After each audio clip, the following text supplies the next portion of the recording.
lundi 2 décembre. Mon nom est Martin Simon, Simon avec un C. Et il me fait plaisir de vous souhaiter la bienvenue à un autre épisode du F1 Podcast. Aujourd'hui, c'est le retour sur le week-end de course qui se déroulait du côté du Qatar. C'était un week-end sprint, ce qui signifie qu'on a beaucoup de matériel pour vous et on débute maintenant avec la journée de samedi.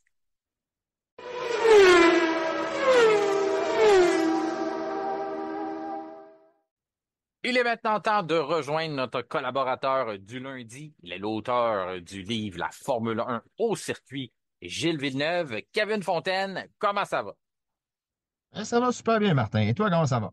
Ben, ça va numéro un. Écoute, on a eu tout un week-end de course. C'est toujours pareil, hein, les week-ends sprint, ça nous donne Mhm. énormément de matériel à discuter. On s'attendait pas nécessairement à un gros spectacle le samedi. On avait quand même une bonne séance de qualification à voir, là. On avait eu un bon avant-goût dans la journée de vendredi. Puis après ça, ben, on a eu un très bon Grand Prix. On a eu de la belle compétition. Puis on avait encore un championnat qui se disputait, championnat des constructeurs à plusieurs étapes. Puis ça va se poursuivre à la semaine prochaine. Donc, je pense qu'on est gâtés dans l'ensemble. Ouais, on est gâtés et surtout avec deux écuries, deux vieux rivaux, là, McLaren et Ferrari, qu'on a vu pendant tellement de saisons se battre pour les championnats constructeurs. Donc, ça ne sera pas Red Bull. Donc, ça, c'est pratiquement confirmé. Là. Ça, c'est évident que ça ne sera pas Red Bull. Donc, McLaren ou Ferrari, faites vos jeux. Red Bull est éliminé. Ouais. On va en parler tantôt, mais avec ce qui est arrivé aujourd'hui, même quand même que le résultat était bon à un certain endroit, ben la norme de cette saison 2024 a été respectée. C'est qu'il y a seulement un pilote dans cette écurie-là. Red Bull a maintenant un pilote Red Bull et trois pilotes Racing Bulls. Ça ressemble à ça sur le circuit plus souvent qu'autrement. Donc, c'est sûr qu'à ce moment-là, c'est pas évident. Et l'autre chose aussi qui est intéressante du championnat constructeur, c'est que pour la première fois depuis Brown GP, on va avoir un gagnant, une nouvelle écurie qui n'est pas nécessairement Mercedes ou Red Bull. Oui, ça fait quand même assez longtemps. Puis écoute, Martin, je vais t'en sortir encore peut-être une un petit peu plus pointue. Mhm. Max Verstappen est le premier pilote depuis plus de 40 ans à être champion du monde, donc cette saison 2024, à bord d'une voiture qui fait pas mieux que troisième du championnat constructeur. C'est en 1983, puis c'est Nelson Piquet qui avait gagné le titre, mais l'écurie Brabham avait terminé troisième. Ben oui. Donc ça fait quand même un petit moment, là. Fait que ça lui donne quelque chose à raconter à son souper de Noël parce que Nelson Piquet, c'est son beau-père. Oui, exactement. Ça va faire des belles conversations, des beaux souvenirs et tout. Ouais, il va pouvoir lui expliquer, tu sais, en passant, tu as gagné trois fois, tu as gagné deux fois un championnat un samedi. Nelson Piquet, drôle de statistique. Puis Verstappen, Mhm. maintenant, il y a aussi ça parce que il avait gagné au Qatar en 2023, ce qui était un samedi lors de la course sprint. Et Mhm. techniquement, le Grand Prix de Las Vegas se tenait un samedi, selon les livres, parce que la course débute un samedi aux États-Unis. Mhm. Donc, tout ça, ça va donner des bonnes réunions, là. Puis en plus, il est rendu à quatre championnats, donc il dépasse Nelson Piquet. Donc, en tout cas, il va avoir des belles discussions avec son beau-père à avoir dans le temps des fêtes. Avant de sauter un peu dans le week-end de course, puis en commençant bien sûr par la journée de samedi, je voulais prendre un petit moment. Tu te rappelles la semaine dernière, lorsqu'on a discuté ensemble le lundi, j'avais parlé à nos auditeurs puis à nos membres qui sont sur Facebook ou ceux qui ne le sont pas, de notre page et des chroniques qu'on peut lire, des articles pour rester au courant de tout ce qui se passe dans l'actualité en dehors des podcasts, parce que bien sûr, lorsqu'on fait nos épisodes, on essaie de regrouper le plus d'informations, mais il y a toujours des nouvelles qui peuvent sortir le lendemain, des scoops qu'on appelle ou des primeurs, tout ça. Donc, j'avais invité les gens à nous rejoindre. Il y avait aussi l'objectif qu'on s'était fixé d'atteindre 4000 followers. Je ne sais pas si tu te rappelles de ça lundi dernier lorsqu'on a discuté. Oui, Eh absolument. bien, je voulais remercier les gens qui sont à l'écoute, on le sait, mais ils ont décidé de répondre à notre demande. Et puis, je peux t'annoncer officiellement qu'avant même qu'on commence à enregistrer le podcast, on avait atteint l'objectif. L'objectif qui, moi, je pensais d'ici la fin de l'année qu'on était probablement capable d'aller chercher le 4000. Mais si tu m'avais dit le 1er décembre que ça serait réglé, j'ai peut-être un peu sous-estimé la participation de nos auditeurs, mais on est rendu là. Alors, vous avez été plus de 500 nouveaux membres, nouveaux followers à vouloir vous abonner à notre page Facebook depuis notre appel de lundi dernier. Donc, je voulais juste prendre ce petit moment-là, non seulement pour nous féliciter aussi d'avoir des aussi bons auditeurs, mais aussi féliciter, remercier les auditeurs qui ont répondu à l'appel. Ouais, vraiment, c'est un très, très bel accomplissement. Vraiment fier, vraiment content là, d'avoir réussi à aller chercher cette marque-là, ce chiffre des 4000 followers. Vraiment, bravo. Bravo à tout le monde et merci beaucoup. Très, très, très apprécié. Euh, Ça a été, on le disait, gros week-end de course. Je voulais commencer par la course sprint. À la Mhm. base, tu connais déjà mon opinion là-dessus. Je l'ai déjà partagé dans les podcasts, mais aussi dans la vie personnelle. Lorsqu'on a des conversations, je t'en parlais aussi. Qatar, c'est vraiment pas mon endroit favori pour tenir un week-end sprint. J'étais très déçu lorsque le calendrier est sorti que ça avait été renouvelé pour une deuxième saison. J'étais déçu aussi d'Austin au Texas, mais j'ai été agréablement surpris cette année. C'est là qu'on peut voir que des fois Ouais. l'échantillon est peut-être trop petit pour prendre des décisions, pour attendre de voir. Là, je peux te dire officiellement qu'après 2 tentatives, pour moi, le Qatar ne devrait plus être sidulé comme étant un week-end sprint. Est-ce que tu partages cette opinion-là ou tu vois encore du potentiel dans ce tracé-là de MotoGP transformé en tracé de F1? Non, c'est ça, je suis bien d'accord avec toi, Martin. Ça va être un circuit quand même assez rapide, celui de Qatar, avec des bonnes courbes, des bons virages, assez exigeants pour les pilotes, mais reste en sorte que c'est pas pour un circuit, pour faire une course sprint, c'est pas l'idéal. C'est vraiment un circuit à la base qui a été conçu pour le moto, si je dis pas de bêtises, en 2004. Donc, ça fait longtemps qu'il existe, ce circuit-là, mais euh, pour une course sprint, on l'a vu l'année passée, on le voit là, c'est pas l'idéal. Il n'y a pas assez de zones de dépassement. Non, La exact. zone, C'est ça. en plus, on a raccourci la zone DRS cette année. Comme Mhm. je comprends pas, à certains endroits, on s'est ajusté, on les a allongés. À d'autres endroits, on les a raccourcis. Vraiment, ça, c'était pas la meilleure idée non plus. On l'a vu à certains moments lors de la course où je sais que les gens sont pas favoris du DRS, sauf que il est là. Donc, tant qu'il est présent, aussi bien le maximiser et le donner comme outil. Et si George Russell avait bénéficié du DRS, peut-être pour aider à compléter un dépassement sur Oscar Piastri, Oscar Piastri l'aurait probablement eu au tour d'après pour revenir sur George Russell aussi. Donc, ça nous aurait donné probablement une meilleure bagarre. Il y a un endroit pour vraiment essayer de compléter le dépassement. Après ça, ben, on joue à deux de large et ça devient un petit peu plus complexe là, d'être capable de faire des gains significatifs en position. C'est pas infaisable. Ça se fait. Dans une course sprint où à un certain moment, on doit commencer à protéger nos pneus. C'est aussi que c'est un peu dommage, il n'y a pas d'aéropluie, on va à fond. Donc, la vitesse est là. Il y a un certain élément de spectacle pareil. Sauf que il y a 24 destinations en F1 maintenant. J'ai beaucoup de difficultés à croire qu'on n'est pas capable d'en trouver une meilleure que le Qatar. L'étude a été faite une fois, 2 fois plutôt qu'une. Et là, maintenant, moi, pour moi, c'est assez. J'espère qu'on va aller dans ce sens-là de trouver autre destination. Ça ne veut pas dire qu'on ne peut pas y revenir, mais comme je l'ai dit, il y a tellement d'autres endroits où on pourrait s'essayer, au moins justement tenter l'expérience. Puis après ça, soit on se trompera, peut-être que ça peut être pire aussi. Sauf que j'ai pas, c'est pas c'est pas l'endroit où ce que j'avais vraiment hâte de voir une sprint là, là-bas. Euh, ça a commencé, euh, Ça a commencé en retard pour quelqu'un, cette course sprint-là, puis c'est Sergio Perez. Sergio Perez qui partait de la ligne des puits, puisqu'on a Ouais. décidé du côté de Red Bull de faire des tests, changer les réglages, ça allait pas bien depuis les essais libres, parce que c'est ça, un week-end sprint, on a seulement une période d'essais libres. Donc, on n'était pas satisfait des réglages, on a décidé de tenter quelque chose avec Sergio Perez. On a sorti la voiture du parc fermé. Aussitôt qu'on modifie une voiture après une séance de qualification, automatiquement, bon, on se doit de s'élancer de la ligne des puits. Donc, Perez attendait la lumière verte ou ne l'attendait pas plutôt. Il n'a pas décollé du premier coup. Comment tu as trouvé cette situation-là pour ta part? L'explication, je sais pas si tu as entendu l'explication, si tu me permets, Ouais. je vais la donner pour ceux qui l'ont pas Vas-y. entendu. Il dit, c'était le but de pas décoller tout de suite parce que je voulais trouver de l'air propre pour faire des tests. C'était le but de la journée. Ouais, je te dirais, Martin, un autre. Aïe aïe pour Sergio Perez. Ça commence à être c'est quasiment rendu un classique. Ben, lui qui s'est lancé des puits puis qui était complètement à l'arrêt lorsque le feu passait au vert. Puis un certain Franco Colapinto qui en demandait pas moins pour le dépasser à la sortie des puits et Ben gagner une oui. position aussi facilement que ça. Euh, Écoute, quand tu es dans une situation aussi compliquée que celle de Sergio Perez, c'est pas le genre de choses qui doit t'arriver.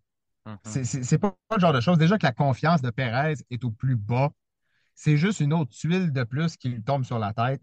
Et moi, je suis persuadé qu'il doit avoir bien hâte que la saison se termine, mais décidément, c'est une situation qui pouvait, je te dirais, pas qu'il pourrait arriver juste à un seul pilote, mais s'il fallait que ça arrive à un pilote, c'était bien à Sergio Perez. Il a l'air complètement déconnecté. Tu le vois, tu le Mm. regardais dans l'entrevue après. Écoute, ça a été plus fort que moi. Je suis parti à rire quand j'ai vu sa face. C'est, puis tu sais, ça devrait pas être drôle. À un certain moment, il en fait pitié. Mais c'est vraiment là, autant le non-verbal que quand il parle, c'est pas le Sergio Perez qu'on a déjà connu. Il est vraiment, c'est un homme démoli. Mhm. Est-ce que c'est simplement l'effet Verstappen? Est-ce que c'est l'épuisement de 24 courses? Est-ce que c'est l'âge qui commence à rentrer? En tout cas, c'est probablement tous ces facteurs-là réunis. Le fait que son explication, je la comprends, dans le sens que je la comprends et je la comprends pas en même temps. C'est vrai qu'il faisait des tests. C'est vrai qu'il servait de cobaye pour l'écurie. Il avait rien à gagner, on le sait. Il partait tellement de loin. Puis dans une course sprint, il y a seulement les 8 premières voitures qui marquent des points. On le disait, pas évident de dépasser là-bas. Puis en plus, tu as seulement 19 tours pour le faire, donc Mhm. c'est peine perdue. S'il y a une autre problématique de ce format-là, c'est qu'il y a beaucoup trop de voitures qui sont en piste absolument pour rien. Ils servent justement à prendre des données pour la course. Verstappen l'avait déjà mentionné, lui, il aime pas ça parce que ça permet à des gens d'apprendre quelque chose, puis après ça, construire là-dessus. Mais là, c'est eux qui l'ont mis à bon escient là, du côté de Red Bull parce que ça a porté fruit. Le bout où ce que j'achète pas son explication, c'est lorsque tu écoutes les commentaires de Christian Horner. Tu sais, Christian Horner, qui est directeur de l'écurie, je peux pas croire qu'il était pas au courant que c'est ce que Sergio Perez s'en allait faire en piste et qu'il y aurait eu une indication de Sergio Perez de dire, oh, laisse tout le monde partir, parce que c'est pas mal ça qui arrive quand tu t'élances des puits. Puis après ça, Mhm. continue de les laisser partir un petit peu plus longtemps, puis décolle pour être en arrière de tout le monde. Puis lui, il a dit, il a répondu en entrevue, il a dit, ben, lorsque c'est vert, on doit s'élancer. Il en a pas Mhm. dit plus long que ça, mais pour nous, c'était assez pour comprendre que l'explication de Sergio Perez était probablement fabriquée, ou en tout cas, il y a eu un problème de communication, sa vision de sa journée versus ce que le directeur d'écurie pensait, là. Surtout, ouais, Ouais, c'est vas-y. surtout très, très rapidement que Ah, Christian Horner est peut-être encore l'un de ses seuls supporters. supporter. Puis là, quand on commence à dire ça, je pense que les carottes sont cuites, comme dirait l'expression. Exactement. Ça veut pas dire que son remplaçant est choisi, mais Non, d'après c'est ça. moi, on procède, même si on le dit souvent, là, Sergio Perez, c'est un chat, là, il a plusieurs vies.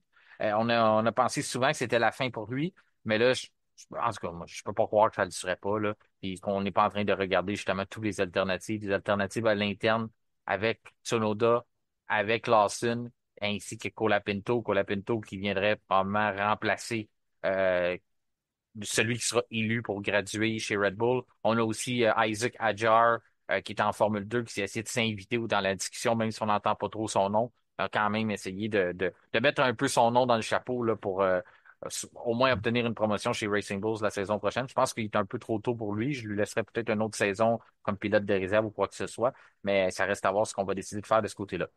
Ça pour dire, une fois que Sergio Perez a décidé que les verts, que la lumière était verte puis qu'il pouvait s'élancer après que Colapinto l'ait doublé dans les puits, quelque chose que j'avais jamais vu. Mais on a quand même eu une course où Lando Norris a très bien fait. Lando Norris a pas raté son départ. Il y a George Russell qui a eu un bon départ, puis Astrid aussi. On a eu une compétition entre ces trois-là. Et finalement, il y a eu Lando Norris à la fin de l'épreuve, après que Piastri a été vraiment, vraiment menacé par la Mercedes de George Russell pendant toute l'épreuve. Finalement, puis Lando Norris a décidé de retourner l'appareil à son coéquipier australien qui l'avait laissé passer il n'y a pas plus tard que quelques semaines plus tôt au Brésil dans la course sprint où Oscar Piastri avait décidé de concéder la victoire à Lando Norris pour l'aider au championnat. As-tu été surpris de ça? Est-ce que tu t'attendais à ça ou à un moment donné, on s'en attendait un peu, pas vraiment parce que ça n'a pas été discuté et toutes ces choses-là? Ou c'est ça. Dans un premier temps, tu as été surpris, puis dans un deuxième temps, comment tu as trouvé ça?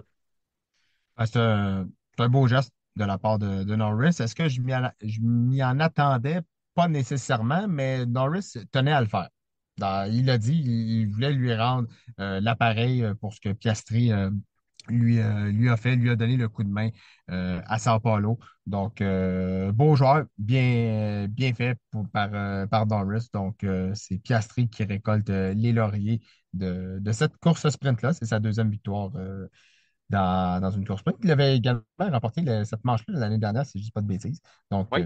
voilà, bravo. Un autre doublé pour McLaren cette saison.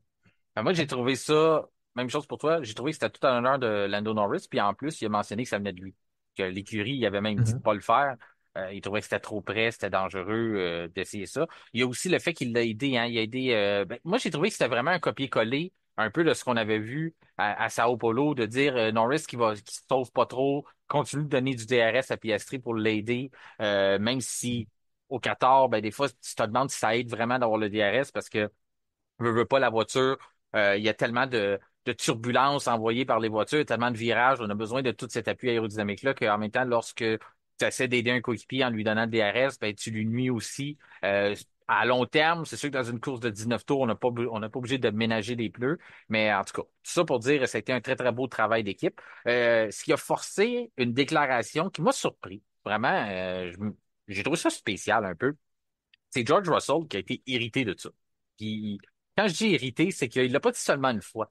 Il l'a dit à plusieurs reprises, puis il l'a même rementionné dans la journée de samedi, comme quoi dans la journée de dimanche plutôt, comme quoi les consignes d'équipe c'était un peu dérangeant de voir tu sais, un autre coéquipier aider un autre, lui donner le DRS. En tout cas, tout ça pour dire, là, tu voyais que ça le dérangeait. Puis là, après ça, mentionner que si on est des partisans si j'étais un partisan de F1 ou si j'étais chez moi puis je regardais ça, je voudrais pas voir ça. Donc, il est allé jusque-là en mentionnant ces choses-là. En tout cas, tout ça pour dire, tu voyais que ça l'a dérangé un peu. C'est sûr que George Russell, ça fait la deuxième fois qu'il se fait avoir avec des histoires de pilotes qui donnent un DRS à un autre. La dernière fois, c'était pas des consignes d'équipe, c'était Carlos Sainz qui aidait justement Lando Norris devant lui à Singapour en 2023 quand que George Russell essayait justement d'aller chercher une victoire. Mais comment t'as trouvé ça, ce commentaire-là de George? Puis t'es-tu d'accord avec ça qu'on veut pas voir ça nécessairement, ce genre de stratégie-là? Écoute, c'est une tactique. C'est parce que si Norris était échappé parce qu'il avait un bien meilleur rythme qu'Oscar Piastri, ça faut le dire. Si Norris était échappé, puis il n'aurait eu rien à faire de son coéquipier, ben, c'est pas mal certain qu'à un moment donné, George Russell aurait réussi à trouver l'avantage pour dépasser Piastri et prendre la deuxième place. Mais ce que je trouve un peu hypocrite dans le cas de Russell, c'est que s'il était dans les souliers de Piastri, il aurait vraiment plaidé que si c'est Hamilton qui est en avant, de lui dire dites à Lewis de me donner assez d'espace pour avoir le DRS parce que je veux me protéger. Ben oui. N'importe quel pilote aurait fait ça. Ça, il faut pas se mettre la tête dans le sable. C'est sûr qu'il aurait demandé ça. Donc, ça, je trouve ça quand même hypocrite un peu de la part de George Russell. Euh, en tout cas, c'est une drôle de déclaration. Est-ce que ça me surprend? Je dirais pas tant que ça. Puis en plus, quand tu dis ces mots-là qui demanderaient de l'aide à Lewis, ça a déjà été fait. J'ai déjà entendu Mhm, George Russell appeler Mercedes puis demander, il disait, écoute, là, qu'est-ce qu'on fait? On travaille en équipe. mhm, Demande à Lewis qui m'aide, demande à Lewis qui donne ça demande à Lewis de pas m'attaquer à l'arrière puis je vais l'aider. Puis il y a jamais personne qui a fait, c'est épouvantable que George Russell voulait travailler en équipe avec son coéquipier. Moi, j'ai jamais entendu ça. Donc, je me suis dit, ça devait faire partie. C'est très demandant, le 14, même si on a déplacé le Grand Prix. Il y a pas mhm. les chaleurs, mais il travaille très fort. Je me suis dit, il était peut-être déçu d'avoir travaillé aussi fort que ça, puis de s'avoir fait un peu avoir tout le long. Probablement, il était le mieux placé pour confirmer ce que tu apportais, de dire si ça n'avait pas été du travail d'équipe, il aurait probablement passé Oscar Piastri, qui semblait avoir la difficulté à bâtir un rythme. Mais non, j'ai été vraiment surpris de cette déclaration-là de sa part. Mais comme tu dis, des fois, George Russell nous a habitués à des drôles de réactions face à des choses comme ça. Il est le président de l'Association des pilotes, donc il va être bien placé pour en parler. Il va peut-être vouloir enlever ça, là, demander aux autres pilotes. Là, les consignes d'équipe, là, on devrait plus faire ça. Là, c'est pas correct, surtout quand je vous suis. Après ça, ben, c'est Carlos Sainz qui a fini quatrième pour Ferrari.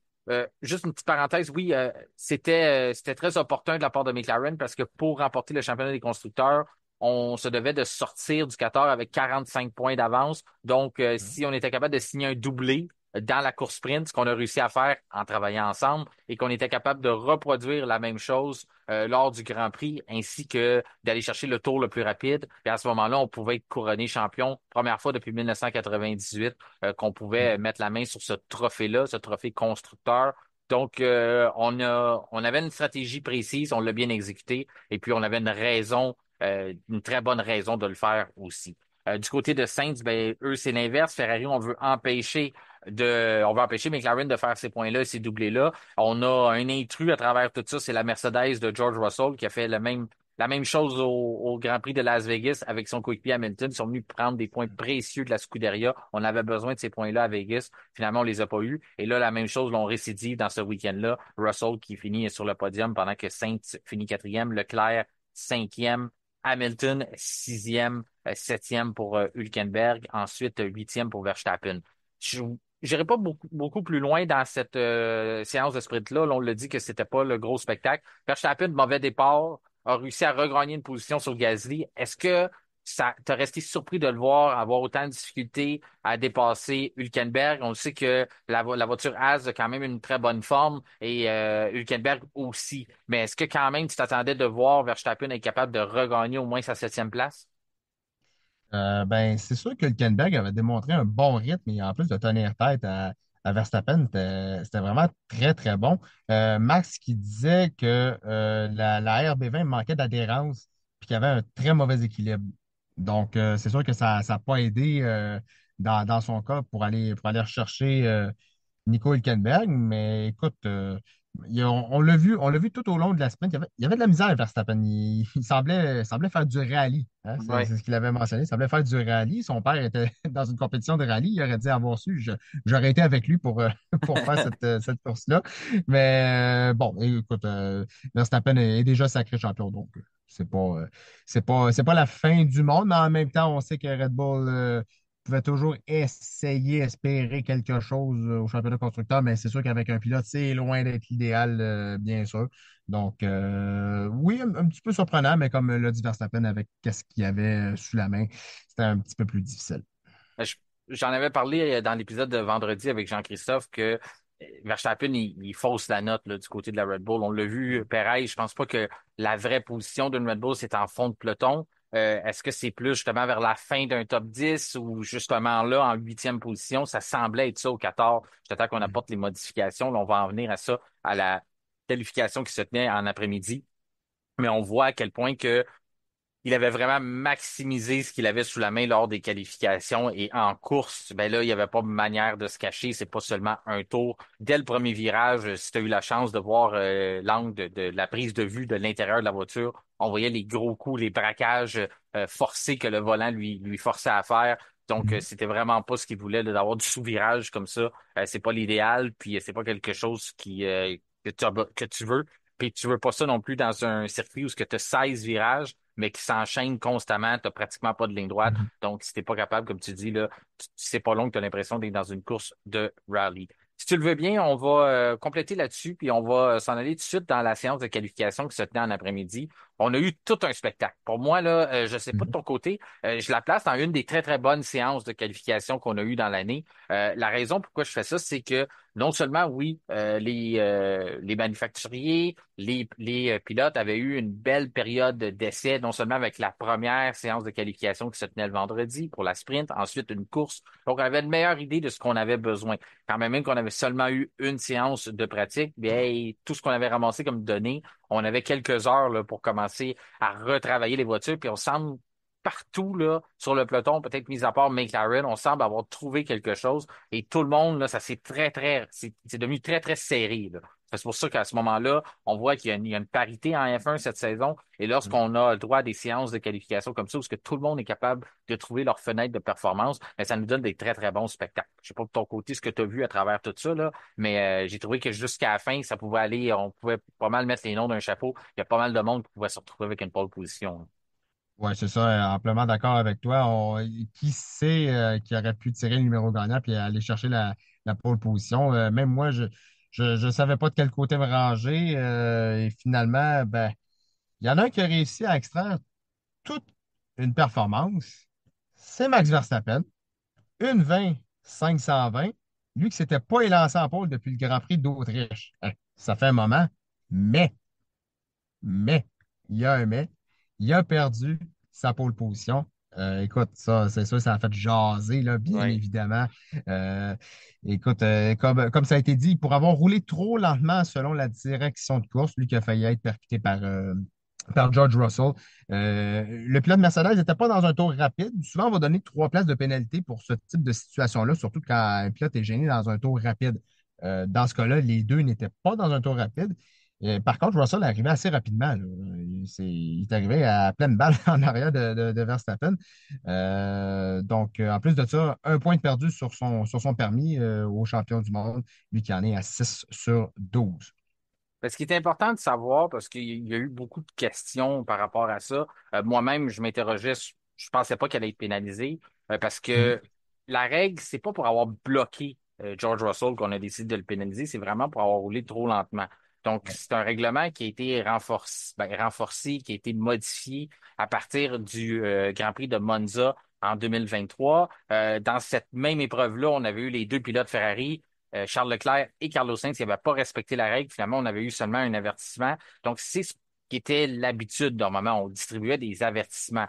On a un nouveau directeur de course. Donc, on se dit, ah, la mentalité a pu changer. Sauf que à peine 24 heures avant cette situation-là, il y a 17 pilotes qui n'ont pas respecté le delta, là. C'est ce qu'on appelle. Dans le fond, on Mhm. fixe un temps minimum de 1 minute 40 qui est donné dans les directives de course au début d'un week-end par le directeur. Donc, c'est toujours là des communiqués qui sont envoyés aux écuries, aux pilotes sur ce qu'on s'attend pour le week-end et ces choses-là. Donc, on avait fixé un temps de dire c'est 1 minute 40. Donc, 17 pilotes qui ne respectent pas le delta dans la journée de vendredi. Est-ce que c'était pendant la pratique? Non, c'était lors de la séance de qualification sprint. Donc, encore là, lorsque ça compte, parce qu'il faut être conscient, lorsqu'on enfreint ces règlements-là pendant des pratiques, c'est très, très rare qu'on va voir des pénalités. Mais là, ça a été fait dans un temps qui compte. Il y avait même Lando Norris qui avait été noté pour ça. Finalement, Lando Norris a quand même réussi à quand même pu s'élancer de la pole position, là. Donc, c'est sûr que c'est dur à suivre lorsqu'on arrive le samedi et tout d'un coup, 24 heures plus tard, ben, il y a un pilote qui est pénalisé pour ça. En plus,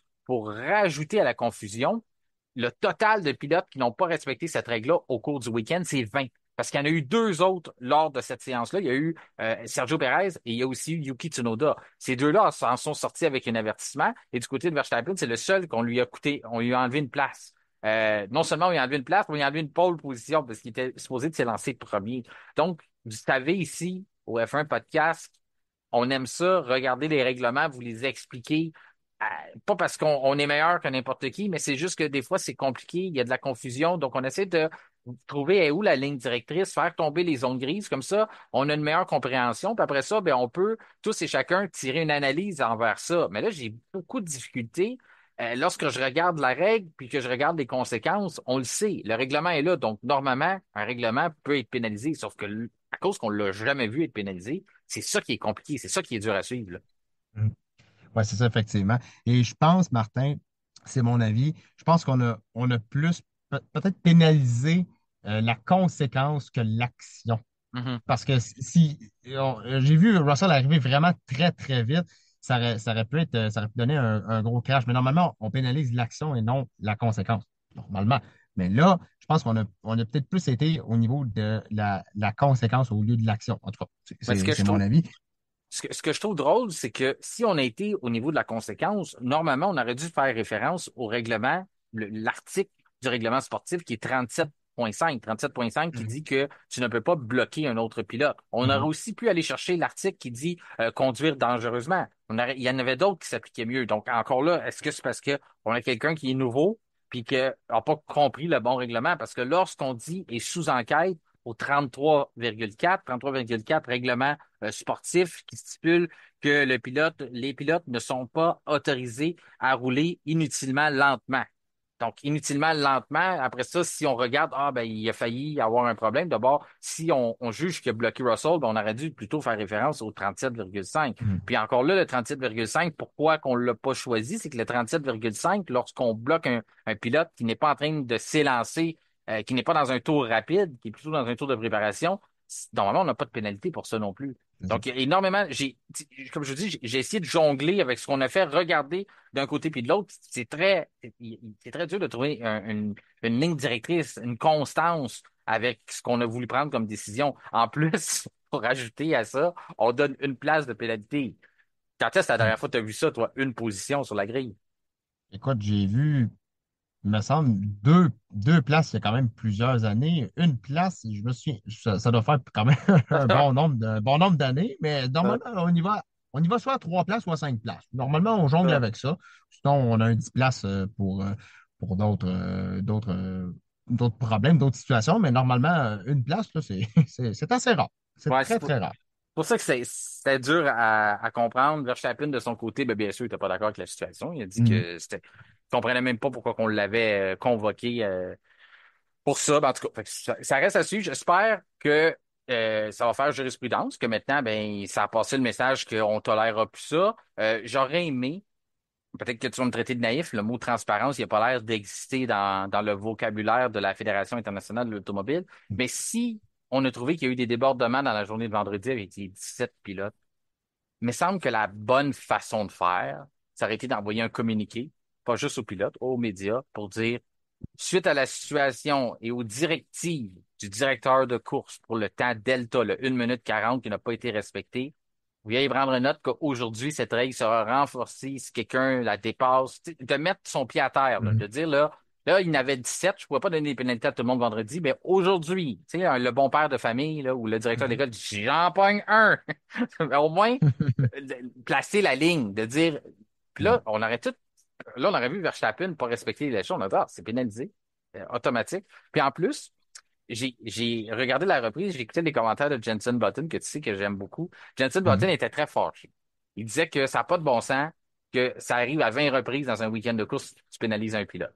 Ça, je pense que j'ai rarement vu autant de monde être unanime envers une mauvaise décision. Il y a toujours des gens qui vont se pencher d'un camp ou de Mhm. l'autre. Tout ça. Mais Jenson Button avait parfaitement raison en disant ça. Puis en plus, lui a dit que Jean-Pierre, l'ingénieur de Verstappen, est un très bon ingénieur, il est très bon pour transmettre l'information et que George Russell conduisait de façon erratique sur la piste et on l'a entendu dans la communication radio. Il veut mentionner à Verstappen qu'il se passe de quoi, mais il a l'impression que Russell roule pas vite. Puis tout d'un coup, Russell, il se met à rouler pas en fou, là, parce que c'est quand même un circuit de course, mais il avait l'air d'être en tour de préparation, puis tout d'un coup, il a décidé de s'élancer. Fait que ça a pris un peu tout le monde de court. Puis on venait de laisser Mhm. passer justement Alonso devant, on venait de laisser passer Lando Norris aussi, si je me trompe. Il venait d'en laisser en passer à environ trois, le Verstappen. Sauf que donc c'est pas comme si on faisait pas notre travail, on n'avait pas donné bonnes informations, on était mal intentionné. C'est juste qu'on a eu de la misère à comprendre ce que George Russell faisait en piste présentement. Ce qui a valu à Max Verstappen de dire que c'est bien beau, j'ai compris comment ça fonctionne la règle maintenant. Je vais conduire comme un méchant malade au prochain Grand Prix, puis vous vous tasserez de là, puis si vous n'êtes pas tassé, ben vous aurez des pénalités parce que moi je m'en viens. Ça va être intéressant de voir ce qui va se produire. Ouais. C'est pas nécessairement la meilleure des situations, là, mais il va se passer quelque chose, là. Si encore là, on met pas notre pied à terre et on décide pas c'est quoi la règle avec tout le monde, puis d'être clair sur ce qu'on veut vraiment. Souvent, Max Verstappen, avec ses commentaires, des fois, au pied de la lettre, c'est souvent, c'est souvent de bonne guerre. Et souvent, Ouais. quand il arrive, il pose un commentaire comme ça, quand une situation le fâche, et là, il arrive le lendemain, il a le feu dans les yeux, puis souvent, ce qui arrive, il est souvent pas de bonne humeur, mais ça se transmet en résultat. Donc, Exactement. c'est Ouais. c'est ça qui arrive. C'était mon commentaire. Une fois qu'on a essayé de démêler tout ça, je discutais avec des amis, puis j'ai dit, il va être à surveiller demain. J'ai dit, si Mhm. j'étais George Russell, je me surveillerais. Pas parce qu'il va arriver comme un canon, mais il va avoir le couteau entre les dents, puis son but, ça va être de gagner cette course-là à tout prix et de mettre ça dans les dents de la FIA. C'est le comportement de Verstappen. Tu le dis, ses réponses sont émotives. C'est un gars émotif, mais c'est un gars aussi qui est très posé, qui réussit à carburer, à utiliser ça de la bonne façon pour justement performer, là.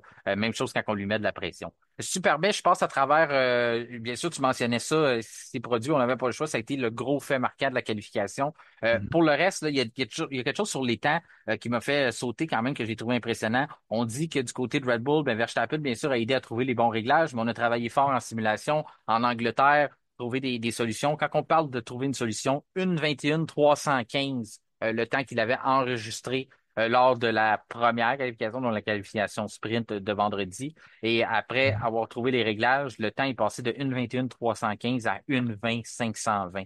Donc, on a trouvé pas tout à fait une seconde, là, mais quand même, l'écart est très, très gros. Tous les écuries ont fait des gains, mais c'est quand même un gain qui est très significatif.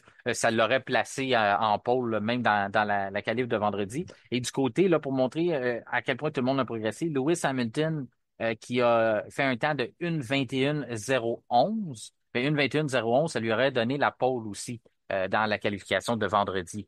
Donc, mais là, ça le plaçait que sixième. Donc, c'est ça. Russell, deuxième, troisième pour Norris, quatrième pour Piastri, cinquième pour Leclerc, sixième pour Hamilton, septième pour Sainz, huitième Alonso. Alonso, que c'était quand même une très belle performance. Ouais. Neuvième pour Perez. Perez aussi, belle amélioration. Non seulement, oui, la voiture répondait mieux, mais lui aussi a mieux répondu. Ensuite, lorsqu'on continue, on voit Magnussen, dixième, belle performance de sa part aussi. Mhm. Gasly, onzième. Guan Yu Zhou, 12e. On voit les améliorations qu'on a apportées chez Sauber depuis quelques Grands Prix.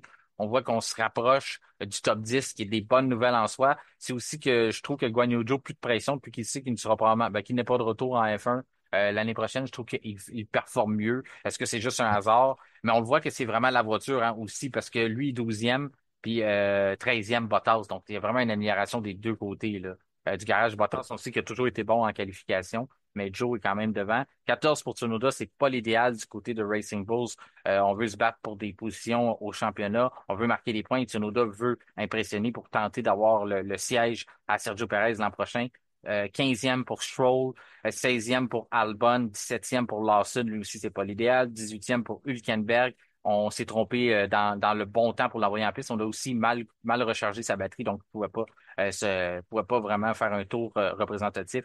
19e pour Colapinto, Franco Colapinto, et 20e pour Ocon. Autre statistique qui m'a impressionné, on a changé le moment de l'année pour éviter les chaleurs au Qatar. Je le disais, là, les temps de Verstappen, une pole position qui s'est jouée à 1:20:520. La pole de l'année dernière, 2023, 1:23:778. Donc, c'est pratiquement 3 secondes de différence entre les voitures. Oui, il y a l'effet que les voitures roulent plus vite, mais le fait qu'on n'a pas la chaleur. Mais imagine ce que ça donnait comme impact sur les pilotes à bord de leur voiture, là, à quel point que ça devait être demandant de rouler aussi rapidement que ça. Lando Norris l'a mentionné, j'ai l'impression que c'est le circuit le plus rapide de la saison. Aussi, je ne sais pas si tu te souviens, Martin, il y a des images de l'année passée, Logan Sargent, qui avait dû quitter sa voiture, qui était plus Oui, capable, qui était exténué de la chaleur et tout. Ocon Donc, qui avait ça a vomi dans été, son casque. oui, aussi. Et en plus, Ocon, vu que tu m'as dit que c'est ça, il est classé dernier à plus d'une seconde de son coéquipier. C'est Ouais. c'est une méchante claque. C'est sûr que Gasly avait des améliorations, mais de là à avoir un tel écart entre les deux, ça, c'est un bon coup en pleine face pour Esteban Ocon et pas une bonne nouvelle pour lui. Non, pas une bonne nouvelle. On va en venir hein, plus tard, d'ici la fin de l'épisode, on va être capable de parler. Il y a Mhm. quelque chose qui se déroule sur son dossier, le dossier Mhm. Alpine. On va avoir la chance d'en discuter, mais tu as raison, c'est vraiment pas l'idéal de le trouver là. Même si on n'a pas les mêmes améliorations sur la voiture, une seconde, c'est beaucoup trop comme référence. Mais c'est ça. Là, on a vu qu'il y a eu des grosses différences, il y a des gains énormes qui se sont faits. Il y a aussi le fait, là, je voulais pas le passer sous silence parce que c'est un facteur, le fait qu'on pouvait utiliser les vibreurs cette saison aussi. Ça l'a Mhm. joué là, sur le temps, mais c'est très, très rare là, qu'on va voir des différences aussi importantes. Donc, je voulais quand même le souligner là, que pratiquement 3 secondes d'écart entre la pole d'une année à une autre, là, on dirait pratiquement là, qu'on regarderait des F1 d'il y a 10 ans. Lorsqu'on compare des choses comme ça, c'est très, très gros comme écart, là. Euh, c'est ce qui conclut pas mal qu'est-ce qu'on avait pour la qualification de samedi. J'ai trouvé ça, comme je dis, on a eu un bon spectacle. Les voitures, ensuite, ben, on a eu la pénalité qui a retenu toute l'attention, mais on était fin prêt là, pour un bon Grand Prix dimanche. Absolument.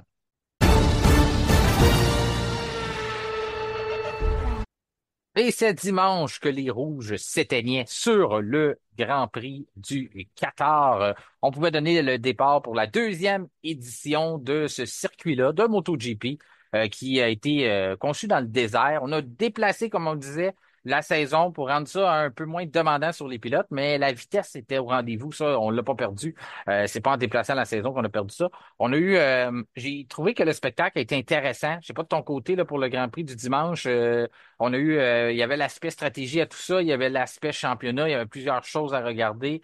Il y avait aussi, c'est sûr, quand tu apportes un gars comme Max Verstappen à l'avant du peloton, qui a déjà sécurisé son championnat, et en plus, il a le couteau entre les dents, il veut se reprendre sur George Russell. Donc, ça, il a pas pris grand temps pour être capable de retrouver la position où il aurait dû s'élancer.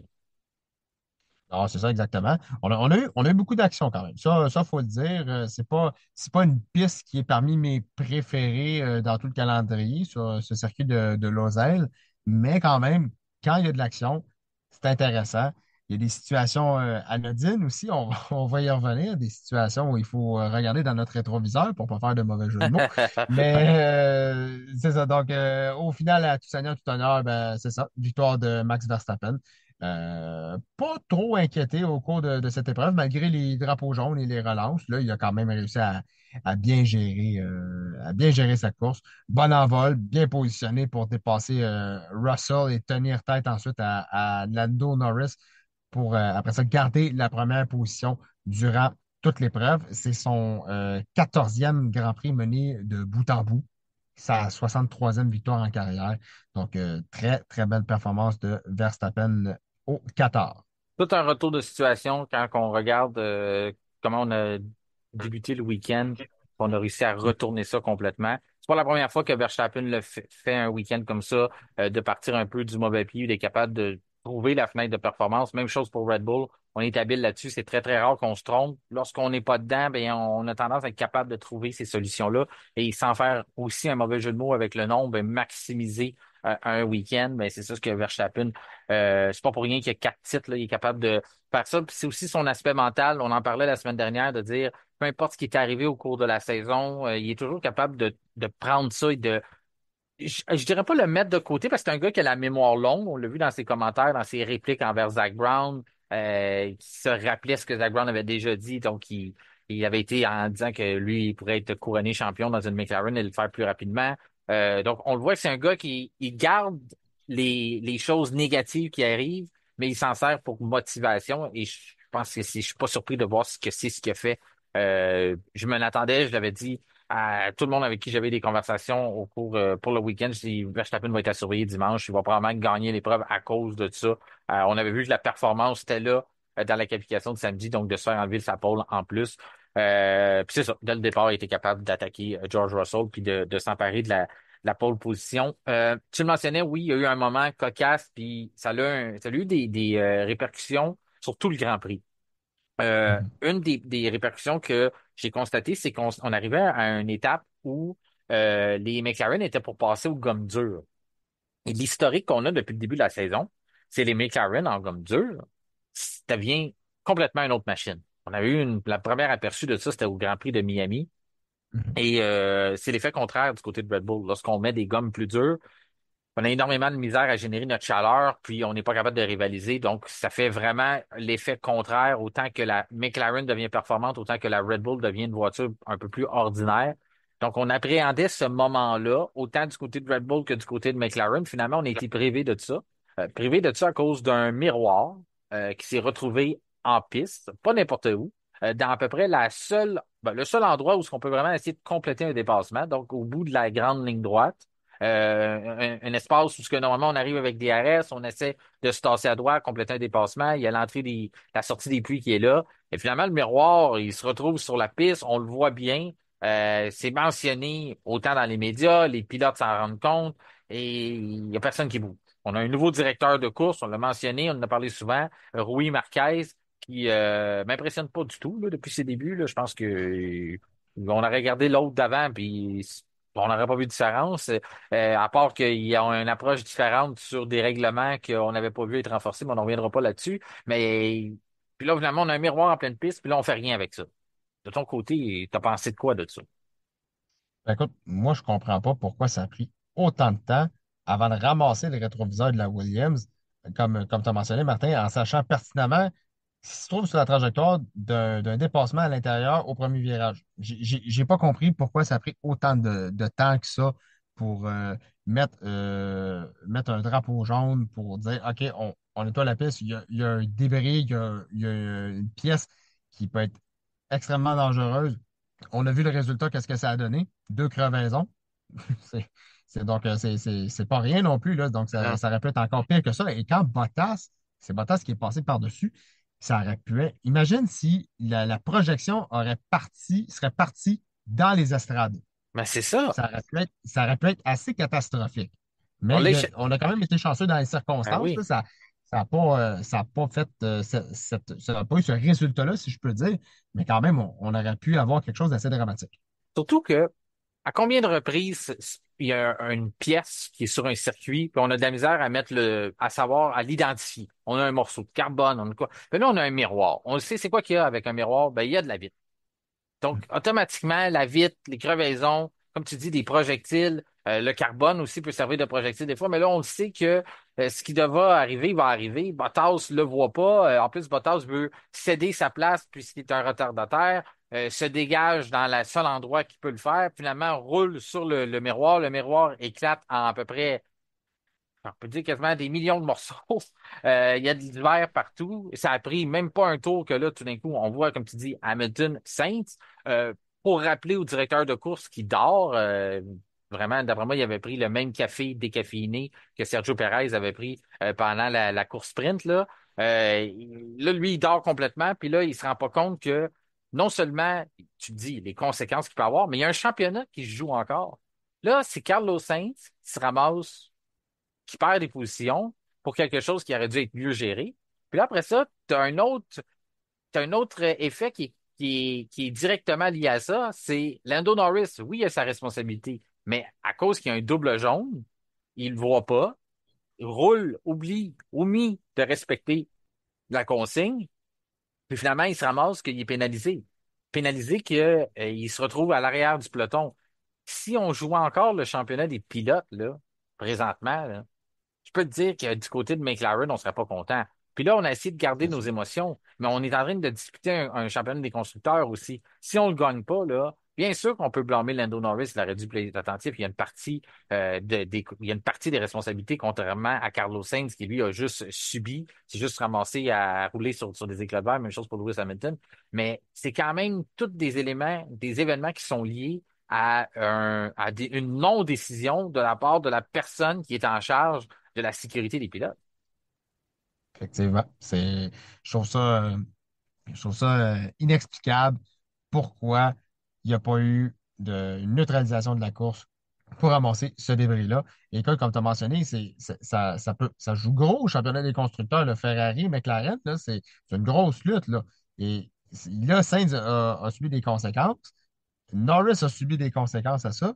Imagine s'il y avait eu une autre voiture que ça aurait pu être Piastri ou encore Leclerc qui aurait une autre crevaison et tout. Et là, ça aurait pu carrément tout chambouler la course. Et encore pire, ça aurait été Verstappen qui aurait roulé dessus avec son tempérament et la colère qu'il avait avant de prendre le départ. Je pense qu'il n'aurait vraiment pas été de bonne humeur, l'ami Max, là, après la direction de course.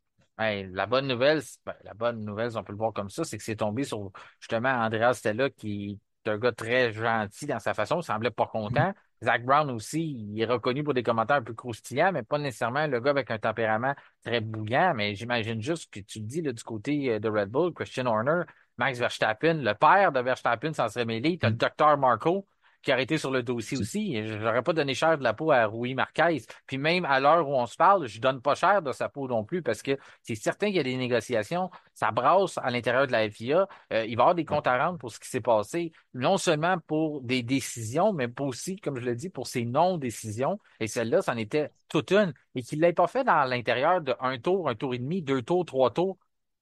OK, mais il l'a fait lorsque le miroir t'a éclaté en mille morceaux. Puis même là, il l'a même pas fait tout de suite. On dirait que c'est comme dit, bah, petit coup de vent, on va tout perdre ça. Je comprends pas ce qu'on attendait. Puis en plus, là, je sais que je faire une mauvaise blague avec ça, Mais l'écurie Williams, là, s'il y a une écurie qui veut pas voir ses morceaux se faire détruire en piste, là, c'est bien eux. On n'a pas de spare, là, nous autres. Je suis certain qu'on aurait aimé ça récupérer le miroir. C'est- Effectivement. Lorsque j'aurais aimé ça voir la caméra sur les mécanos, les pauvres mécaniciens de l'écurie, lorsque le miroir s'est fait éclater par Valtteri Bottas, on devait être les premiers à dire non, pas ça, on n'a pas beaucoup de ces pièces-là, là. En tout cas, mais tout ça pour dire, c'est le moment qui m'a fait rire un petit peu après ça, décompresser sur tout ce qui se passait, parce que là, je trouvais que ça n'avait pas de bon sens. J'ai- je trouvais que c'était pas professionnel, puis c'était pas digne de la F1. François Goulet, qui est notre autre collaborateur ici au F1 Podcast, il nous mentionnait, il nous faisait des comparaisons avec le NASCAR, à quel point qu'on est proactif dans ce domaine-là pour sortir les drapeaux jaunes, sortir les voitures de sécurité pour éviter justement que des situations comme ça présentent et viennent gâcher non seulement le spectacle, mais gâcher des résultats, puis gâcher des grands prix. Il y a beaucoup d'efforts derrière ça. Oui, il y a l'effort de l'usine, l'effort des ingénieurs, l'effort des mécanos, l'effort des pilotes, tout ça gâché pour une. Puis, comme je dis, une pièce qui se ramasse en piste, que tu roules dessus, ça peut arriver. Mais une pièce qui reste 5, 6 tours dans une voie de dépassement, ça, c'est inacceptable. C'est sûr que lorsque la pièce est, disons, hors trajectoire, à, à l'extérieur de la piste, on en fait un peu moins de cas et tout. Là, c'est sûr qu'il y a un commissaire qui va prendre ses responsabilités, son bon vouloir et tout pour aller chercher la pièce là. Il y a un petit peu moins, il y a un petit peu moins de problèmes, si je peux dire. Mais là, c'est comme tu as dit, quand on est dans une zone de dépassement comme ça, c'est extrêmement dangereux. Puis aussi, au niveau de la sécurité et tout, comme on l'a mentionné, ça aurait pu être très grave. Donc, personnellement, sur ce dossier-là, M. Marquez devrait peut-être se regarder dans le miroir pour ne pas faire un autre mauvais jeu de mots. Mais c'est ça. Donc, je pense qu'il va y avoir des comptes à rendre à M. Ben Sulayem si ce n'est pas déjà fait. Moi, je pense que les 7 ans, c'est 7 ans de malheur, un miroir, ne devrait pas aller à Valtteri Bottas, il devrait aller à Rui Marquez. C'est pas celui je sais que normalement, c'est celui qui casse le miroir, mais ça devrait être celui qui l'a laissé traîner là. Euh, Après ça, les conséquences de ça, ben, on peut aller plus loin que ça. Ben oui, il y a la pénalité à Lando Norris. Ça, on peut aussi donner chapeau à Max Verstappen, dépendamment dans quel Oui. clan vous êtes. Peut-être qu'il y en a. C'est sûr que les partisans de McLaren n'étaient pas contents de ça, mais ça montre encore un peu que c'est Verstappen qui souligne, hey, il n'a pas ralenti, lui, sur le double jaune parce qu'il voit dans son rétroviseur. Lui, il avait encore ses deux rétroviseurs Verstappen. Puis là, il voit que Lando s'est approché à ce secteur-là. Donc, tout de suite, il communique l'information à son ingénieur de piste. On le sait, le QI de course de Max Verstappen est très haut. Non seulement il a tous les réflexes aiguisés lorsqu'il pilote, mais il voit beaucoup de choses autour de lui, il comprend des choses. Donc, tout de suite, il dit, hey, c'est certain qu'il n'a pas arrêté, lui, dans les double jaune. Puis son ingénieur fait, parfait, je m'occupe de ça. Redonne ça à celui que j'aime bien appeler l'avocat Red Bull, Jonathan Whitley. Jonathan Whitley s'empresse de discuter, parce que eux, seulement eux ont le droit de discuter avec le directeur de course. Donc, c'est lui qui signale au gars qui est en charge de la sécurité, qui voit pas qu'il y a un miroir. C'est aussi lui qui signale, dit, hey, tu sais, tes drapeaux, là, qui est sur le côté de la piste, là, agités par tes signaleurs, ben, il y a un des pilotes, là, qui les respecte pas. Ça, c'est ta job de voir ça aussi. Fait que, en tout cas, je sais pas si on voulait pas le voir ou on l'avait pas vu, mais ça encore là, moi, pour moi, ça s'ajoute à son dossier de c'est quoi que je faisais. Effectivement. Fait que, en tout cas. Effectivement. Tout à fait. Fait que tout ça pour dire, puis après ça, tu as Lewis Hamilton qui, en passant par la ligne des puits, parce que la voiture de sécurité décide de passer par là pour éviter, bien sûr, tous les éclats de verre, mais en passant par la ligne des puits, ben lui, il respecte pas la limite de vitesse, donc lui aussi est pénalisé. C'est sûr que Lewis Hamilton n'est pas dans un championnat présentement, ces choses-là, mais c'est tout ça en lien à la non-décision du directeur de course. Donc, à part de ça, bien, oui, bien sûr, Verstappen qui remporte l'épreuve, a réussi c'est ça, a réussi à composer à travers tout ça, a gagné. Charles Leclerc termine deuxième, donc bonne nouvelle pour Ferrari. On rattrape ce qu'on avait Mhm. concédé lors de la course sprint. Ensuite, Oscar Piastri termine troisième. Dieu merci pour l'équipe Orange Papaye. Ils ont réussi à sécuriser des points à ne pas tout perdre. Ensuite, George Russell, quatrième. George, ben, lui, sa course a été bousillée à cause d'un mauvais arrêt au puits en début d'épreuve. J'ai trouvé ça Mhm. bizarre aussi, je sais pas si ça a attiré ton attention, que lorsqu'on a eu la séquence derrière la voiture de sécurité, qu'on a rentré une seconde fois, on n'a pas décidé d'opter pour les médiums, on a décidé de rester en gomme dure. Tu trouvais ça un peu bizarre côté stratégie? Ouais, un peu, puis ça y a vraiment pas plu, là. On l'a entendu Non. dans ses commentaires, là, vraiment pas content, George Russell. Et il a même été pénalisé de 5 secondes pour avoir dépassé 10 longueurs de voiture d'écart sous la voiture de sécurité. Mais bon, ça n'a pas changé son résultat quand même. Mais écoute, sans cet arrêt-là, de Russell, il se battait pour une place sur le podium. Ben oui. Je suis pas mal persuadé. Donc, malheureusement, ça n'a pas été de son côté aujourd'hui pour M. Russell. Puis si on le retourne en médium, même si on les avait usés, on sait que c'est un week-end sprint, puis les allocations sont plus basses, puis toutes ces choses-là, on comprend tout ça. Sauf que si on l'avait retourné en médium, ça lui aurait donné une chance sûrement de gagner des positions peut-être à la relance, là. On l'a vu Ouais, qu'il y a d'autres écuries qui ont opté pour ça, notamment Fernando Alonso avec sa Aston Martin, puis c'est quand même une septième place pour lui. Il a quand même été réussi à, on peut dire, sauver un week-end à cause qu'il y a une bonne décision du côté d'Aston Martin.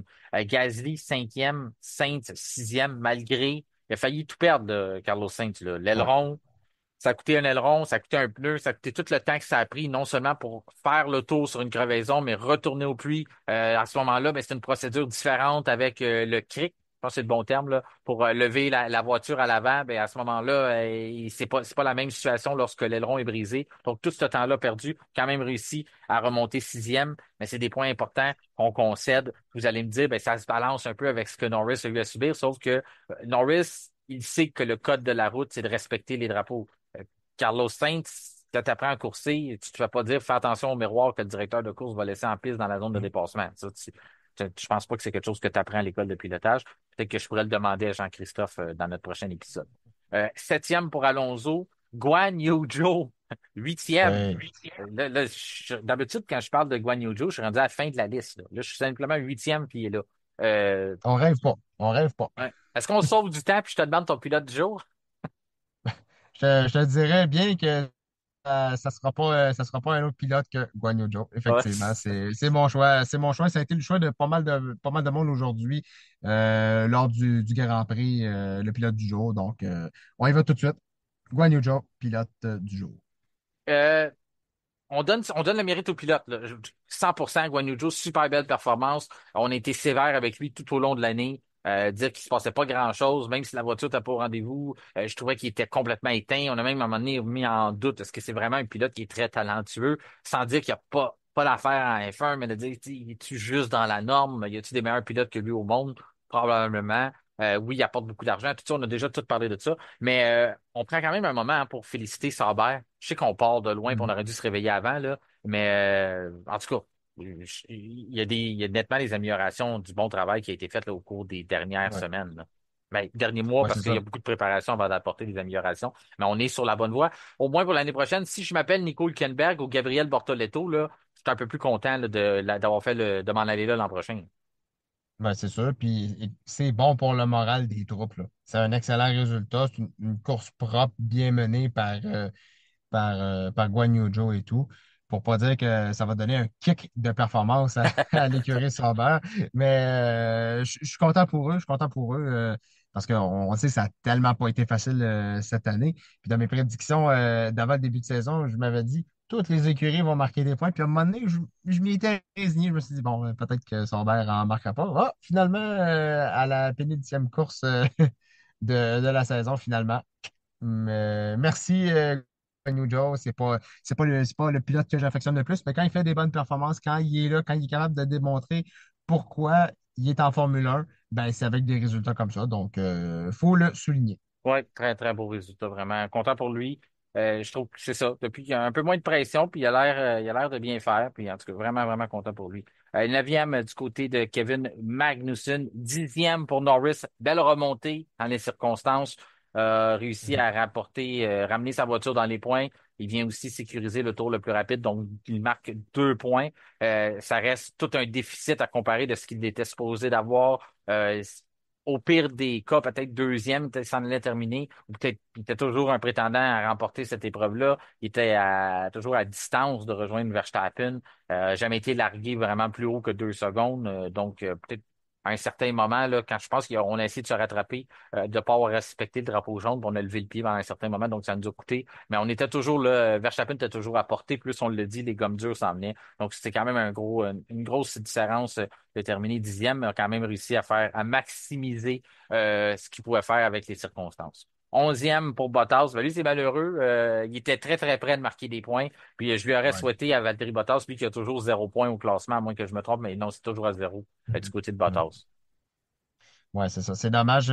Vraiment, c'est pas que je souhaitais pas que Norris ne remonte pas, mais je me suis dit, ah, si jamais Valtteri réussit à inscrire des points, ça serait tout un baume Ouais. pour lui. Il semblait vraiment.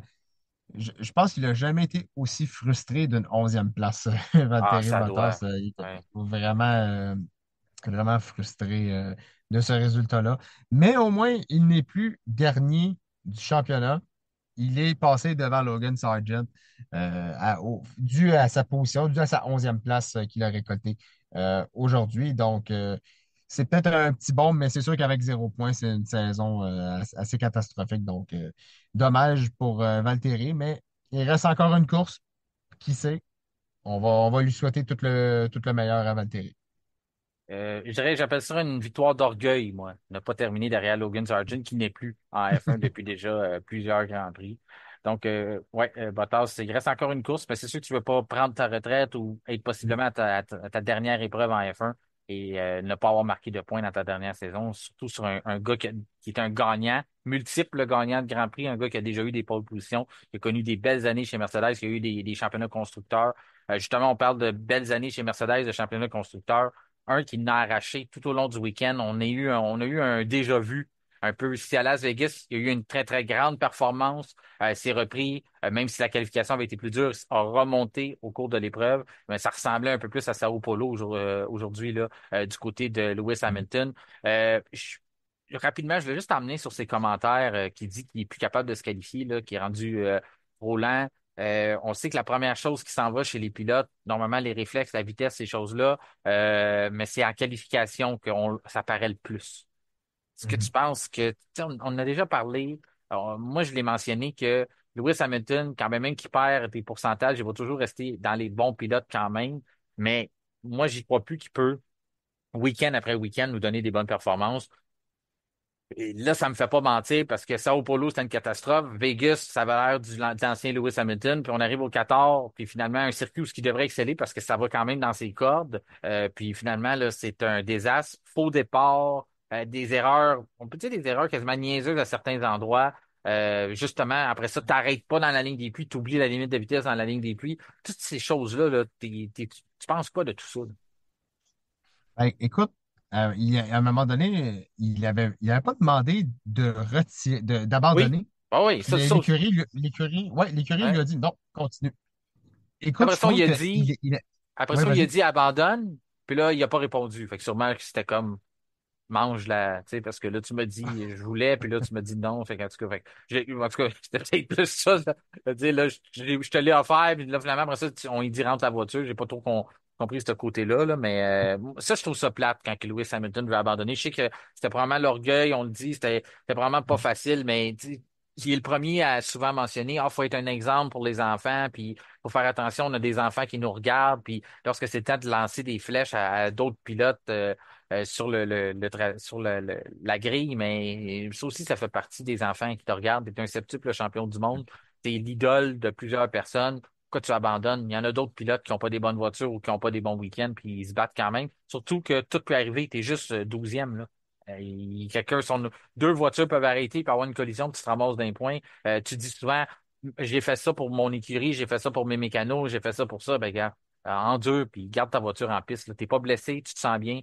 Garde la voiture en piste, puis essaie d'aller faire le maximum de ce que tu as. C'est sûr que quand on regarde, moi, quand je regardais sa réaction, je veux dire, il a l'air désabusé. Puis c'est pas ce que j'attends. C'est peut-être pas ce que j'attends de la part d'un septuple champion du monde qui là va rejoindre une nouvelle écurie en Ferrari l'année prochaine. Mais si ça va pas bien avec Ferrari, parce que c'est une toute autre mentalité, c'est une toute autre acclimatation de Mercedes à passer à Ferrari. C'est pas du tout la même chose, c'est pas la même voiture, c'est pas le même personnel, c'est pas la même physionomie et tout. Si ça va pas bien, c'est quoi que tu envoies comme image à ton futur employeur? Ah. Tu viens de dépenser C'est, 200 millions à peu près pour t'avoir, là, tu sais. ouais, c'est ça. Mais là, surtout qu'il se dit, ben là, j'ai peut-être plus ma vitesse d'autrefois. Est-ce que c'est moi qui a plus le niveau et tout? C'est comme tu dis, c'est un modèle, Lewis Hamilton, c'est un exemple pour énormément de jeunes. Et là, tu t'envoies des commentaires comme ça. Et là, est-ce que tu commences à faire douter les dirigeants de Ferrari de t'avoir signé? Moi, je pense pas. Je trouve que Hamilton est capable d'en avoir encore. Est-ce qu'il est capable de faire la différence sur une saison complète? Ça reste à voir et tout. Est-ce qu'il est capable de le faire? Oui, mais ça reste à voir encore parce qu'il peut avoir des petites lacunes à gauche, à droite, là, mais c'est. Des fois, je trouve qu'il y a matière à s'inquiéter. Ben, moi, je trouve que c'est pas au Brésil que c'était le plus inquiétant. C'était ce week-end. Parce que c'est Mhm, très rapproché. Puis l'autre chose qu'il ne faut pas négliger, c'est que là, on est rendu où dans la saison, Kevin? On est rendu à 23 Grands Prix.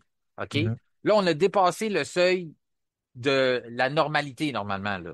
C'est là que c'est un peu comme à la boxe, comparaison. Tu sais que j'aime ça faire des comparaisons avec d'autres sports. mhm, Mais à la boxe, on appelle ça les rounds de championnat, là. Que normalement, tu fais seulement 10 rounds, mais regarde, lorsque tu as une ceinture, tu te ramasses à 12 rounds. Mais là, normalement, on dit que c'est là qu'on sépare les hommes des champions et toutes ces choses-là, mais dans le sens que euh, là, on est rendu que si tu vas chercher, c'est comme dans un marathon, tu vas chercher ton second souffle.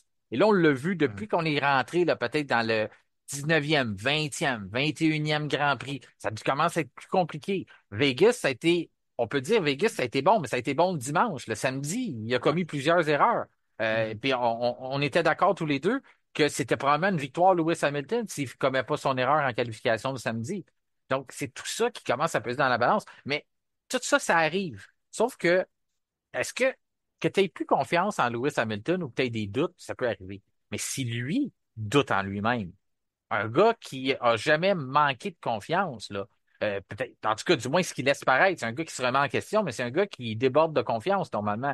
Donc, c'est ça le côté qui est inquiétant de dire, moi, je peux continuer de croire en lui. Ferrari peut continuer de croire en lui, mais si lui-même, le principal intéressé, a ses propres doutes, on le sait à quel point que l'élément mental, psychologique, mhm. en Formule 1, en course automobile, dans le sport en général, mais encore plus vrai en course automobile, si tu perds ça, tu perds des dixièmes. Si tu commences à perdre des dixièmes dans un peloton avec la parité qu'on a présentement, ben, tu te retrouves 14e à la fin d'une épreuve, là. Puis oui, Mhm. pas 14e, mais 12e. Mais oui, là, il y a eu les circonstances, la crevaison, tout ça, je suis tout d'accord avec ça. Mais c'est pas son genre de baisser les bras pour quelque chose comme ça. Ben, il nous a déjà, on a déjà vu des séquences comme ça. Mais là, c'est beaucoup de séquences de même rapprochées. Ouais, c'est ça. Donc, c'est pour ça que je dis, il faut qu'il fasse attention. C'est sûr il y a la performance et tout. C'est un super athlète, Lewis Hamilton. Il n'y a personne qui va en douter. Mais il faut faire attention aussi à ne pas baisser les bras parce qu'après ça, tu vas avoir une marée de tifosi qui t'attendent Ouais. pratiquement comme le Messi chez Ferrari pour 2025. En voulant dire, si on a une voiture performante, et là, on progresse depuis quelques saisons. Et là, on va s'attendre, parce que là, on est en lutte pour le titre. Si on ne le gagne pas cette année, on va s'attendre à le gagner l'année prochaine. Et là, tu arrives avec un pilote exceptionnel, avec un palmarès formidable comme Lewis Hamilton. Tu ne veux pas que le pilote soit avec un niveau de confiance trop bas Non. pour avoir des situations comme il y en est arrivé aujourd'hui. Puis, il y a le Donc, fait aussi c'est que ça. Ouais. il y a le fait que les tifosi sont très émotifs, bien sûr, Mhm. mais ils ont leur tête là, pour analyser de la course automobile. Là, ils en ont vu Ouais. d'autres, eux autres. Puis Ouais. c'est pas tout le monde qui a hâte de le voir nécessairement arriver. Il y en a qui c'est très tempéré leurs attentes. Puis avec ce que Carlos Sainz a accompli cette saison, les comparatifs vont venir très, très vite, là. C'est pas long, là. Mhm. Si Lewis Hamilton, après 3, 4 Grands Prix, dit qu'il aimerait mieux être ailleurs ou commence à remettre en question des choses ou quoi que ce soit, c'est pas long que la comparaison va sortir, ben, on était bien mieux avec Saints. Puis ça va venir Mhm. pas juste des tifosi, ça va venir des personnes qui ont des podcasts, ça va venir des amateurs d'F1 en général.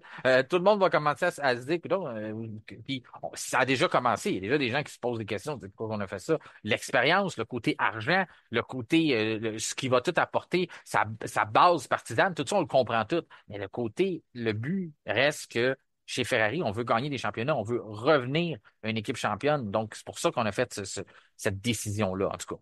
On va avoir la chance d'en reparler d'autres fois là, d'ici la fin de la saison, dans le bilan et tout ça. Ben, ça, c'est un moment qui est inquiétant aujourd'hui du côté de Lewis Hamilton. Ensuite, Tsunoda, 13e, Lawson, 14e, Albon, ben lui, Albon, c'est 15e. Ensuite, Hülkenberg n'a pas terminé la course. Perez n'a pas terminé. Drôle de tête à queue. On n'a pas trop compris. Mhm. Ça avait l'air d'un problème hydraulique. En tout cas, je vais essayer de donner une bonne raison pourquoi il a perdu la voiture comme ça. Ensuite, Lance Stroll, Lance Stroll, c'était vraiment pas bon. Là. Encore une fois, aujourd'hui, je sais pas ce qui est arrivé dans le premier virage, mais trop souvent, là, des crampes au cerveau. Ensuite, Franco Colapinto et Esteban Ocon. Euh, Petite comparaison là, avec Lewis Hamilton, Fernando Alonso aussi, hein, on est en fin de saison, on semble très irrité. Oui, il a ses raisons aussi. Il a mentionné, c'est pas bon, ça n'a pas de bon sens que ça fait 2 ans qu'on a cette voiture-là, puis on a encore des problèmes en ligne droite. Donc, on le voyait, lui aussi, il est à vif, là, le Fernando aussi. Là. Ouais. Fait que l'âge, il a l'âge aussi, puis les conséquences de la voiture, il est pas là pour rouler en fond de peloton, puis se faire dépasser à gauche puis à droite. Donc, ça aussi, ce côté-là, là, il n'y a pas juste Lewis Hamilton non plus qui a montré des signes de découragement, mais je l'ai pas entendu dire qu'il voulait retirer la voiture là, du côté d'Alonso, mais on l'a vu aussi. En terminant, le dossier que je voulais apporter aujourd'hui, ça brasse beaucoup. À l'heure où vous écoutez le podcast, peut-être que ça va avoir été réglé. Tu voulais nous parler de ce qui se passe présentement du côté d'Alpine, Esteban Ocon, et est-ce qu'il va terminer la saison, est-ce qu'il va être là pour le dernier Grand Prix? Oui, c'est ça. Ben, il y a une rumeur, une forte rumeur là, qui indiquerait que l'écurie Alpine discute de certaines modalités pour mettre un terme au contrat d'Esteban Ocon. Donc, dans le fond, l'écurie Alpine chercherait à remplacer Ocon par Jack Doohan pour le dernier Grand Prix à Abu Dhabi. Donc, je trouve honnêtement que c'est une drôle de situation parce que Douane, ça serait son premier Grand Prix. Et là, Alpine est en lutte pour une place au championnat du monde des constructeurs pour la sixième place face à Haas et face à Racing Bull. Je ne comprends pas cette logique-là, Martin, de Moi non oui, plus. Ocon a connu un week-end quand même pas facile, mais de là à le remplacer par un pilote recru quand on est dans une lutte comme ça à coût de millions de dollars, rien contre Jack Doohan, absolument rien, là, mais je trouve que c'est risqué un peu.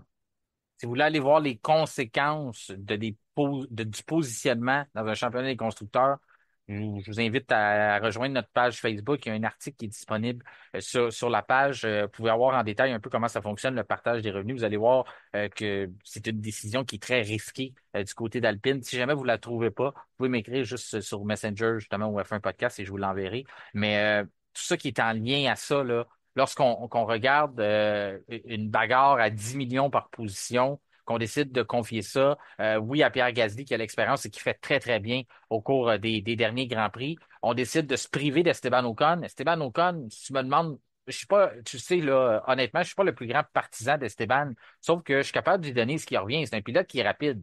C'est un pilote qui n'a pas toutes les améliorations que Pierre Gasly avait pour le week-end. Il faut le prendre en considération. C'est un gars qui a eu des malchances. C'est un gars qui cause ses malchances parfois avec des drôles de décisions. Mais tu me demandes, Martin, on s'en va dans un dernier Grand Prix de la saison pour se battre pour plusieurs millions de dollars. On va se battre contre Haas, qui ont un pilote comme Nico Hülkenberg, qui ont Kevin Magnussen, quand même deux gars d'expérience. Après ça, on va aller se battre contre Racing Bulls, OK, qui ont Yuki Tsunoda puis ils ont Liam Lawson, des gars qui n'ont pas nécessairement le plus d'expérience, mais qui ont quand même sont quand même des pilotes rapides. Puis après ça, tu te dis, nous, on va garder Pierre Gasly, mais on va t'enlever Esteban Ocon. Moi, je préfère aller à la guerre avec Esteban Ocon puis Pierre Gasly. Il te reste une course. Effectivement. Ce bout-là, je le comprends pas. Puis Jack Doohan, c'est quoi ta prédiction si jamais c'est lui qui est là pour la dernière étape de. Hmm. Je dirais si Jack Doohan arrive, bon, je ne veux pas être prophète de malheur, là, Non, non. c'est rien pour enlever à Jack Doohan, mais si jamais il arrive à Abu Dhabi, je ne veux pas être plate, mais je lui donne pas mieux que la Q1, là, donc mettons 16-17e. Là. Puis pas parce que c'est Jack Doohan, là. Parce que, C'est ça. juste parce que tu arrives dans une situation où ce que quand même quelqu'un dira, oh, il n'y a pas de pression. Non, t'arrives dans de la pression. Puis si c'est Mhm. pas, si Alpine, il dit, fais-toi-en pas avec l'argent, les médias vont y en parler. Puis après ça, ben, tu t'en mets toi-même, tu vas avoir une bonne première impression. Tu prends le volant d'une Formule 1 pour la première fois. Tu compétitionnes contre les meilleurs au monde pour la première fois. Tu veux montrer ce que tu sais faire. En plus, on enlève Esteban Ocon pour te laisser, donc on gâche, ben, on enlève, on prive Esteban Ocon de son dernier Grand Prix chez Alpine, dernier Grand Prix de la saison pour faire la place à toi. Donc, tu arrives avec de la pression, puis tu veux bien faire. Mais s'il ne sort pas de la Q1, ça ne veut pas dire que Jack Doohan n'aura pas de carrière à F1 et sera un pas bon, là. C'est pas ça que ça veut vouloir dire. Ça Mhm. veut juste vouloir dire que c'est un jeune qui vient d'arriver pour la première fois au volant d'une F1, à part en pratique, qui fait son premier Grand Prix de la saison, puis s'il est 14e, encore là, ça va être beau. Mais si Gasly est sixième, c'est des points qu'on va avoir laissés sur la table. Pourquoi tu prends pas la chance d'avoir Esteban Ocon qui peut peut-être être neuvième, dixième? Tu sais pas ce qui peut arriver. C'est un gars qui a quand même mis sa voiture sur le podium. Oui, dans des circonstances assez particulières. Sauf que la pluie, ça veut pas dire que c'est facile puis que tu vas être capable de mettre une voiture sur le podium. C'est des circonstances, des conditions qui étaient excessivement difficiles. Puis Esteban Ocon a su composer avec ça, puis a su aller chercher des points très précieux qui font en sorte que Alpine se bat pour terminer devant Haas et que Alpine est devant Haas présentement au classement. Donc, ça, faut pas l'oublier. Donc, l'aspect reconnaissance aussi de ce qui s'est passé. Puis je le sais que Esteban Ocon ne quitte pas nécessairement dans les meilleurs termes, là. Il a été avare de commentaires, on peut le dire, là, lorsque ça a été terminé pour lui, il savait qu'il s'en irait après ça chez Haas, que tout était signé. Il s'est pas gêné pour dire ce qu'il pensait, sauf que ça reste que fallait pour l'intérêt de l'équipe, fallait pour l'intérêt justement de Alpine, du groupe Renault et des investisseurs aussi là-dedans qui aimeraient bien avoir un retour d'argent, là. Je suis surpris. Si la décision tombe, là peut-être qu'on a parlé pour rien aussi, peut-être juste une rumeur, tout ça, mais si la décision tombe, je vais être très surpris qu'un homme d'affaires comme Flavio Briatore ait pris cette décision-là, même s'il est le manager de Jack Doohan. Je ne vois pas l'intérêt derrière ça, autant pour Jack Doohan puis pour le groupe Alpine. Donc, j'ai hâte de creuser un petit peu et d'essayer de savoir c'est quoi la stratégie derrière ça. En terminant, pour les gens là, qui se demandent pourquoi on parle autant du championnat de ces choses-là, oui, je le dis, on a un article qui l'explique bien, mais Alpine, présentement, 59 points, Az, 54 points, et du côté de RB, c'est 46 points. Donc, il n'y a rien de joué pour ces trois écuries-là. C'est pour ça qu'on parle de ça. Donc, de changer un pilote, mettre un gars qui n'a pas d'expérience, lorsque l'écart est si près de ça, c'est ça que je trouve dangereux pour ma part. Et je pense que tu partages, d'après tes propos, là, tu es du même avis de ton côté, Kevin aussi. Oui, c'est ça. Donc, on préfère y aller avec un gars qui est là depuis plusieurs saisons avec l'écurie, qui connaît la roue, qui sait comment ça fonctionne et tout. Même s'il va quitter à la fin de la saison, même s'il sait qu'il s'embarque dans une nouvelle aventure, euh, il doit rester focus. Il est là pour son employeur, pour Alpine. Donc, c'est sûr que si tu vas avoir un bon résultat, tu sais de quoi est capable de t'apporter Esteban Ocon. C'est plus un pilote recru, là. C'est maintenant un vétéran. C'est un gars qui est là depuis plusieurs saisons, Esteban Ocon. Donc, moi, personnellement, j'irais avec Ocon pour terminer la saison pour dire, écoute, on a quand même réussi à avoir des podiums. On a quand même réussi à avoir une victoire. Ça rappelle Martin, Ouais. 2021, avec sa première victoire. Donc, pourquoi pas finir ça en beauté, finir ça en se disant, on va être capable, on va réussir à aller chercher ce résultat-là, cette sixième place au championnat constructeur. On était tellement loin en début de saison. Pourquoi pas finir sur une bonne note au lieu de se dire, bon, ben, écoute, Esteban, on s'enlève les mains, c'est terminé. Je trouve que ça finirait mal une histoire comme ça. Puis si on ne sécurise pas la position au championnat, mais on va encore trouver une façon d'avoir un narratif négatif pendant la Mhm. saison morte lorsqu'on va parler à propos d'Alpine, plutôt que de dire ah, ça a été tout un retour, ben là, on va probablement parler on aurait dû garder Ocon, puis on aurait probablement pu sécuriser des points importants et de l'argent aussi. Écoute, Kevin, ça reste à suivre. Demain, on va avoir probablement plus de détails là-dessus au cours de la semaine. Donc, suivez-nous sur Facebook ou sur tous les réseaux sociaux pour en savoir plus. En terminant, là, j'ai plus de temps, donc je voulais te remercier comme on en a l'habitude. Tu as déjà dit ton pilote de la journée, c'était Guan Yu Zhou. Même chose pour moi. Donc, encore une fois, merci beaucoup, Kevin, et je te souhaite une excellente semaine. On se reparle pour le Grand Prix d'Abu Dhabi. Merci beaucoup, Martin. Au plaisir. C'est ce qui conclut notre épisode du lundi 2 décembre. Notre prochain rendez-vous sera vendredi prochain en marge des séances d'essais libres du dernier Grand Prix de la saison qui se tiendra du côté de Abu Dhabi. D'ici là, afin de ne rien manquer de l'actualité dans le sport le plus rapide au monde, je vous invite à nous rejoindre et à vous abonner sur nos différentes pages sur les réseaux sociaux, notamment sur Facebook, X, Twitter ainsi que Instagram, à nous suivre aussi sur Spotify et activer la petite cloche, question de recevoir une notification lors de la publication des nouveaux épisodes. Mon nom est Martin Simon, Simon avec un C. Je vous remercie de faire confiance au F1 Podcast et je vous souhaite une excellente semaine.